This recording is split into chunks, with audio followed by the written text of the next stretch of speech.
Hey, I'm Alex Radcliffe from Board Game Co, and today I'm going to be rating and ranking 17 BoardGameArena games that I've been playing over the past 2.5 months.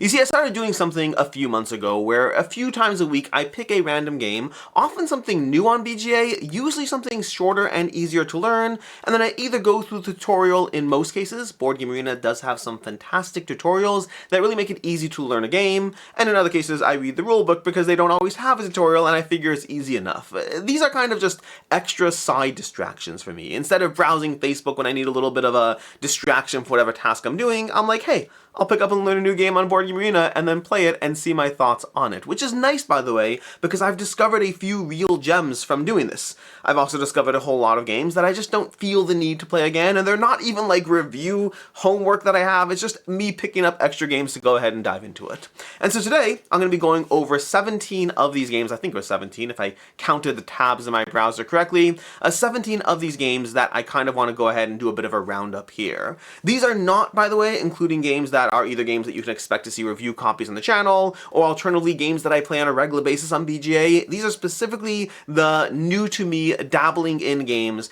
that I have played over the past 2.5 months. And this might be a recurring video series that I do on the channel whenever I feel I've reached enough of these to go ahead and do a video. Although obviously not a particular number, because I was just like, oh, let's just go through the last 2.5 months and see all the new games I've been playing. Also, by the way, shout out to a member of my Discord community, a successful geek, who has been my partner for, I want to say, probably like 15 to 16 out of these 17 games. He has been a willing participant to, if I send him a link to an easy-to-learn game, he learns it, we go ahead and play it, we don't talk, we don't teach each other, we just go ahead and dive straight into these easy-to-learn, easy-to-play games. To that end, by the way, every single game here is a relatively easy-to-learn game. Some of them I don't think are necessarily worth your time as much, but we'll go through that starting right about now. Speaking of which, timestamps to everything down below, in case you want to jump to any particular game. I should also note, I'll be making up the ratings on the fly, which isn't to say that they're not real, it just means that usually when I do a review, I think about the rating a little bit more, and then I have the rating. Here, I know my thoughts on the game, and I'll be on the fly just saying, okay, I think this falls into that category because of X, so we'll just go through it and find out together. I'm going to be going through these in least to best from my order of them, starting off with Refuge over here. I should also note I will not be doing a deep dive into how the game plays. I'll be doing like 2 seconds on the rough idea of how it plays, my thoughts, my opinions, and then moving on from there. The last asterisk on this very long starting intro that I have is that nearly every one of these games, like most of them, not necessarily all of them, but most of them were played as a 2-player experience with asynchronous play. Meaning, multiple players might change that opinion. Playing it in real time might change that opinion. Playing it in real life might change that opinion. These are all opinions based off of asynchronous, or say most of them, but for the sake of disclosure, let's say all just in case. These are all based off of 2-player asynchronous play. Any other factors or variables might change that experience. With that said, diving into Refuge first. Refuge was a very limited kind of deck builder game, as you kind of chart a pathway over a few rounds, with a degree of push your luck, as the storm cards will come out slowly but surely if you're not careful, from your own deck, from the other player's deck, and from the game itself. You're ultimately trying to gather a little bit of economy so you can buy the better point cards, and then planning around that to have a better endgame score than your opponent as you go through it. It wasn't a bad game, I just didn't feel any sense of excitement about what I was doing or why. It felt like a fairly blah kind of deck builder, nothing wrong with it per se, but very, very boring and not one that I felt the need to dive back into it. My rating on this one is a 2 out of 5, but I want to be clear, to a certain extent that is biased by the other things that are out there in the board game space. If this would be one of the first games I played, I might have liked it a lot more. The limited number of rounds, the very limited options, I wasn't even drawn in by the art or the appearance of it, and so for me I was kind of left with, it just felt like it didn't do anything I liked more in the deck building genre.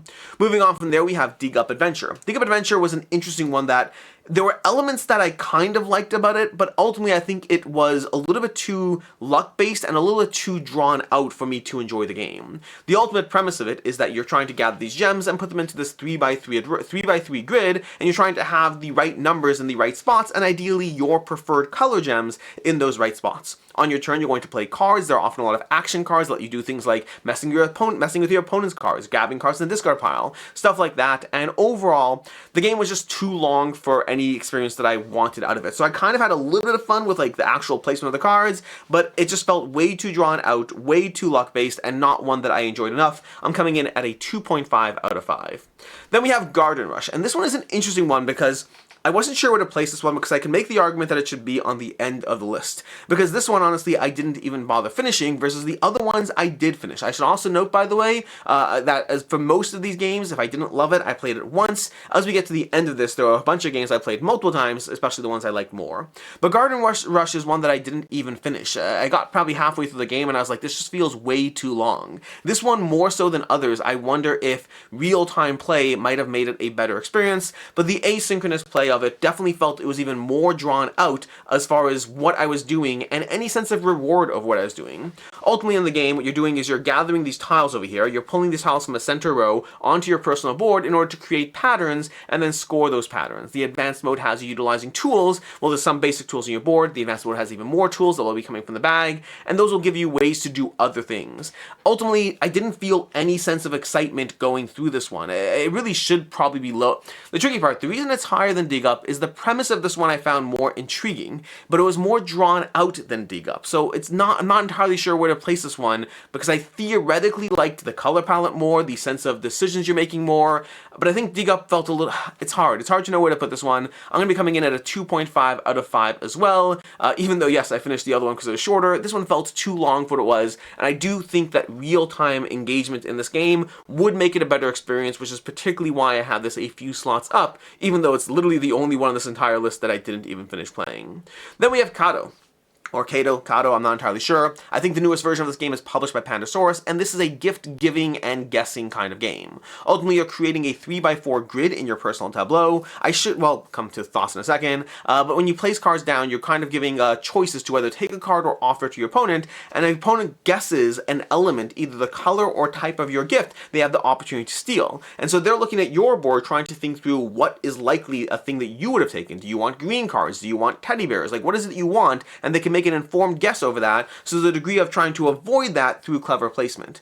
Ultimately, I felt that, especially in a two-player game, it felt way too just, I don't know, not exciting for what I was doing or for the guesswork that I was having on my opponent. I do wonder if this would be better as a larger player count experience. Ultimately, I do think it felt a little bit too simplistic for the experience I'm going. I didn't think it was the best set collection game. I didn't think it was the best deduction game. I felt it kind of had a little bit of jack of all trades and definitely master of none for me. I'm going to be coming in at a 3 out of 5. Sorry, a 2.5 out of 5. Then we have Kamon over here. Kamon is an interesting one. Kamon is where we start to bump up to the next rating scale because we had 1, 2, we had a bunch of 2.5s. Kamon or Kamon, I don't know. This is an interesting tactical abstract strategy game, which reminds me of Kamisato, but much worse than Kamisato. Kamisato I thought was a very clever, interesting game that had limitations. Kamon feels like a worse version of that, both in terms of the visual aesthetic of the game, as well as the terms of the gameplay, but it definitely shared a similarity. It's a two-player tactical abstract game in which you are basically placing down your pieces to create a chain from one side of the board to the other. You pick your side, as long as you have a direct line across the board, a connecting lines from two sides, then you can win the game. The problem is when you place your piece down, you're placing it on a color and a shape, and your opponent's next placement has to be either the same color or the same shape, so you are limiting their choices. So if I don't want you to go to a spot, I just have to avoid going to that spot first, which results in this daisy chaining kind of combination of trying to place your own pieces and avoid places that will help your opponent, which kind of works your way to a stalemate. If you're playing with a competent player, you kind of work your way slowly to a stalemate in which you're basically just stuck placing somewhere that will help your opponent. Because I think that's the way this game works. You either don't see the move that you're opening up for your opponent, or you just play it to stalemate. I actually kind of enjoyed this one. I just don't feel that playing to stalemate feels like a rewarding experience. So it kind of started off with like a little bit like, ooh, this is clever, but as soon as you're playing against somebody else who sees the patterns and the opportunities, then you're just trying to play a little game of how many moves backwards can you guess in order to force your opponent into a bad move. Well, not guess, plan in order to force your opponent into a bad move. Ultimately felt a little bit too much like homework. With a great premise, I'm coming in at a 3 out of 5. Then we have Pyramido Forgotten Treasures. Now, I have reviewed Pyramido on the channel. I have not reviewed Forgotten Treasures. This is a new one. I don't think I'll be bothering to. Feels a little too similar to what Pyramido does, with some small twists to the experience. Ultimately, it is a tile-laying game in which you are building up a pyramid as you go. You're placing these tiles into a pyramid, creating the layers one at a time. The real puzzle of this game, and where the game is exciting, is that as you place higher on tiers, you have to try to plan your way around both your current tier as well as the future tiers and how things will connect. And that does introduce a degree of challenge. You also have these gems you're collecting, which will help you and able to score it. And basically that's what you're doing in the game. You're trying to work your way up the pyramid, drafting tiles, flipping things over, and trying to pick the right tiles that'll work your way up the pyramid. I mostly felt it was the obvious moves that you're making. It felt like Pyramido with some extra steps, and ultimately I think I just prefer Pyramido, but honestly, Pyramido itself was a fun experience, but not necessarily a blow me out of the water experience. I think it was a 3.5 for me. This I'd be coming in at a 3. It felt like a slightly more convoluted version of a game, in a game that the main compelling element of it was the simplicity of it. Not that this is that complicated, I wasn't totally clear on what the extra steps added to the experience.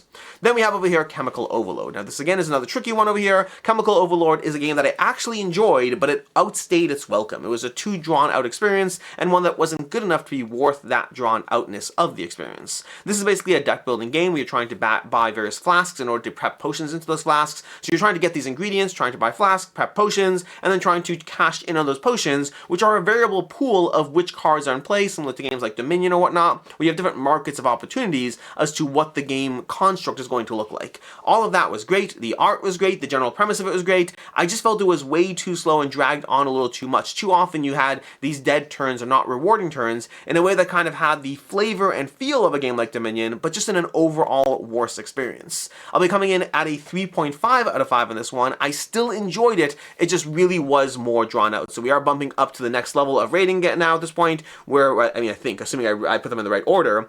This next level of rating is a fun experience that was too drawn out, but I did enjoy this one. Like starting off, like my first, I don't know, 10 turns, whatever it was, I was like, maybe I should get this game. And the more I played it, I was like, you know what, no, there's too many dead turns, too many spots in it, but still a good enough game, 3.5 out of 5. Then we have Knister. Knister is a fast-paced dice-rolling game that is one of those many games in this genre that is both forgettable because there's so many of them, but also rewarding because it's a fun little puzzle. You basically roll dice, and you can play the solo, multiplayer, all that. I've actually played this one several times, both solo and multiplayer. This is an easier one to dive into. But Knister over here is one which you roll dice, and you're trying to create these kind of poker hands based on the rows, columns, and diagonals of your player board. And so you're trying to plan around, okay, well, what's the best poker hand that I can do when I'm not just creating one poker hand, but I'm trying to splay out multiple poker hands. My columns and my rows and my diagonals all affect each other. And so you're trying to plan around that as you place these dice down. Now the thing is, you're rolling dice simultaneously and everyone can choose where to place it, but that's going to result in developed asymmetry as players slowly change up their board and also change what thing will favor them as the dice continue to go. Ultimately, it is very luck dependent. If I build one way and you build another and the next die roll favors you, that's just going to be how it goes. But it also is a degree of planning. I enjoyed it. It's fun. There's just a lot of these games and very few of them actually stick with me, but I did like it. It's a 3.5 out of 5. Then we have Superstore 3000. This is an interesting one. It kind of has you drafting tiles in order to build up your little superstore, and you have your opening tiles with various customers, and then you're drafting other tiles that will also have customers on them or shops on them. So customers want to go to certain types of shops, and so you're trying to match these shops with these customers as you draft tiles into your board. Then there's these special tiles that you can earn if you do certain things. I found the overall pattern of it pretty decent. I don't know if it blew me away. Like, there's a lot of these games out there that have some form of tile laying. This is a unique twist on it. I did feel it was a little interesting, but like I enjoyed it. I had fun playing it. Ultimately, it's a 3.5 out of 5. I wouldn't be shy about playing it again. Actually, I think I've actually played this a few times, but I wouldn't be shy about playing it in person, but I don't know if I feel the need to hunt down a copy. It was enjoyable, but there's a lot of tile laying games out there, a 3.5 out of 5. Then we have Toy Battle. Toy Battle was interesting. This is a game of, well, I guess, I don't even know how to describe it. You're trying to conquer your opponent's space with toys. You have various toys, dinosaurs, and army men, and unicorns, and all these various things, and you're placing a tile down starting from your base. You have this little base, and you're working your way up to your opponent's base. Let's see if we can see it on the board over here. It doesn't look like there's any images over here, but you're trying to work your way towards your opponent's base by placing pieces down adjacent to your base and working a train of adjacency across a few lanes. So it's not really a lane battler, but there are lanes in the game, and you can win either by encircling areas to get stars, which can be a victory that way, or just by getting to your opponent's base. Every tile you place has an ability as well as a strength, and so you're trying to combine the right combination of abilities and strength while also making sure to take turns to refill your display so you have options and opportunities as your opponent marches towards you. This is very much a game about trying to not get caught with your pants down as you go through it. I thought it was fairly enjoyable. I think a little bit too much on the light side and definitely a little bit luck driven, but it's one of those games that I definitely had fun with, would not be averse to playing it again, but again, not when I feel the need to hunt down, a 3.5 out of 5. We have Living Forest Duel. This is tricky because there's elements of Toy Forest I enjoy more, Toy whatever it is, what's it called? Toy Battle that I enjoyed more, but I think Living Forest Duel had a lot of good going for it, but then a very sudden climactic endgame. This is one of those games that could have moved to the 4 category, but it didn't because the endgame just kind of creeps up on you very, very quickly, and I didn't love the feeling of that. It kind of builds off what Living Forest did well. There's a central premise. You're trying to build your way towards a few victory conditions. Do you want to put out enough fires? Do you want to grow enough trees? Kind of has that general appeal. But there are elements of the game that were done better and more interesting. There's kind of a shared deck mechanism, but also things you put into the deck that only help you or only help your opponent, or only hurt. Things that only help you will go into the shared deck, so when you draw them, it will only affect you, versus other things will affect multiple people. You also have the opportunity to buy your opponent's cards to deprive them and push them towards another victory condition. Lots of small little clever things going on that when I first started playing this, I was like, this is a much better version of Living Forest that adds more intricacies, more of a push and pull that I really enjoyed. But then the end games just kind of just show up very, very quickly in a way that I don't think I found it rewarding enough. Again, this is one that I did play multiple times because I was compelled enough the first time, but ultimately the end result of it was the end game creeps up on you way too fast in a way that kind of ruined the overall experience that I otherwise enjoyed. So that's Living Forest Duel, a 3.5 out of 5. Then we have Khiva over here. I think that's how to pronounce that one. This is another 2-player, well actually this is actually more than 2 players, but only play with 2 players. This is kind of a push and pull game to a certain extent. You're trying to gather these various caravans, these camels, to one side or the other as you play down various cards. It's a fascinating mechanism as far as how you force the card play on your opponent. I did find this one, I'm not doing a great job explaining this one, this is a little more complicated to explain the nature of the card system. You basically know the colors that are in play, and you're trying to choose how to play a color, knowing that the higher the number, the more you get to do with it, but the person who plays the lowest number of that color is the only one who gets to do anything. So if you have a 5, great, you might get to do a ton. But you also know there's a 1, 2, and 3, and 4 in play, unless they're no longer in play because they've been played. So there's an interesting little puzzle going on here as far as how you move these camels one way or the other. Overall, I enjoyed it. I had a fun time with the back and forth of it. There's many of these types of games out there. This one was good. Again, 3.5 out of 5. No major complaints about it other than the fact that there's just a lot of games that do this, and this one was enjoyable without blowing me away.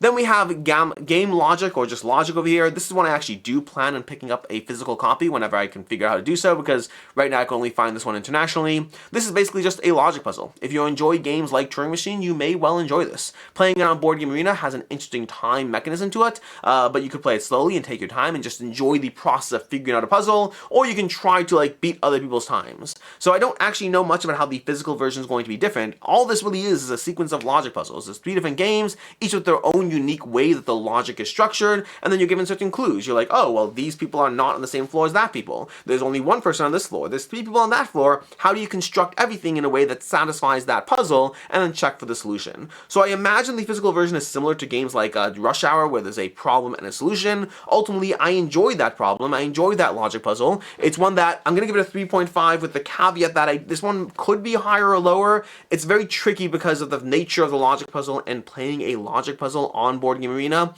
and what the goal of it is in person. But I had a lot of fun. I played this one a ton. Like, I've really gone through a lot of these. I should probably go back to them because I just like logic puzzles. So a little bit less of a game in this one, but if Turing Machine is a game, technically this is a game too by that standard. Then from there we have Captain Flip over here. Now Captain Flip is an interesting one, and rating wise I don't know exactly where to put this. I am going to put it at a 3.5 out of 5. There's a part of me that wants to put it at a 4. This is another one that I think all of these at this point I've played multiple times because they've just been fun. And I do plan on picking this one up in person. Like, again, the logic game, I think starting from the logic game, I think I'm picking the rest of these up at some point or another. So the logic game I want, Captain Flip, I plan on getting, but Captain Flip is a very fast-paced, simple flipping game, to an extent, not really a flipping game. You draft a card and you put it onto your ship, but if you want, you could flip that card instead. Up to you. Do you like the card you got, or do you want to flip it? But if you flip it, you're stuck with whatever that card is, so you're kind of making a choice in the moment based off of the gamble of a bird in the hand, or the potential of 2 in a bush, but it can also hurt you. In fact, there's even an instant loss card, the Gunner, where they're worth 5 points apiece, but if you get 3 of them, you instantly lose. And sometimes you'll be handed a gunner and have to flip it. Other times, like as soon as you have 2 gunners, any card you flip might be a third gunner and you might lose. So you're playing this interesting little game as far as the flipping and the choices and all that. Lots of different card types, a very simple structure of your ships, a map that gets passed back and forth as far as point loss. Overall, enjoy this puzzle. It's very fast, it's very simple. It's one of those, I am coming in at a 3.5 out of 5. I could see this bumping to a 4. My gut instinct though is games like this, even when I enjoy them, I do find the longevity on games this simple usually doesn't stick around. That said, there have been times where they have stuck around and then I've bumped up that rating over time. But like this one I played maybe 5-6 times and I think it's fun. I just don't know if it's a good experience. It's one of the it's like the highest 3.5 we have here for a reason. I'm pretty sure it's the highest one. I think the next 3 are going to be higher than that. But that's Captain Flip over here. Really enjoyed it. Definitely worth checking out, especially if you've been on the fence. The tutorial takes 2 seconds. It's nothing's 2 seconds. The tutorial is very quick, and it's overall a very enjoyable experience. Then from there we have Mythicals. Ooh, should this be? This is interesting. Yeah, I think this is, so it's tricky. This goes back to like, I'm kind of grading this one. This is more interesting decision space here. Captain Flip is a little bit more fun for right now. There's more interesting decision space in Mythicals. Mythicals is, I think, also going to come in at a 3.5 in this one. I think we're not yet bumping up to a 4, but the last 2 are definitely higher. But, this is tricky. This is a tricky one. Sometimes I feel I want more experience before I lock in a rating on this. Mythicals is a 2-player game of trying to draft cards in order to basically complete goals on a shared board. There's a limited number of goals, and you're trying to achieve such a number of these cards in order to accomplish them. But there's an interesting balance of grabbing 3 cards and then choosing all the colors of one. But if you ever take something you already have, so if I already have a green 2 and I take a green 2, it goes to my opponent instead. So you need to be very careful as far as getting too many things actually can open you up to passing things to your opponent. You can also take cards from the discard pile instead, so that gives you another choice as to where you're getting cards from. But you're constantly making a choice as to whether to lock in certain things for future scoring, whether to incentivize future scoring, or whether to just cash things in. So you're playing this race against the clock of like, hey, you have a bunch of these cards, I have a bunch of these cards, which one of us is going to cash them in first and get that ideal reward, and which one's going to be left holding the bag. But along the way, you're also boosting and locking these scored objectives. It's a very interesting back and forth. Again, several plays in my belt with this one. I very much enjoyed it. I think that it's one of those that, again, I could see it bumping up to a 4 over time, or with the physical copy, maybe, but I can also see it, I'm trying to like stay conservative when I'm not sure where the rating is, so I'm going to come in at a 3.5 on this one.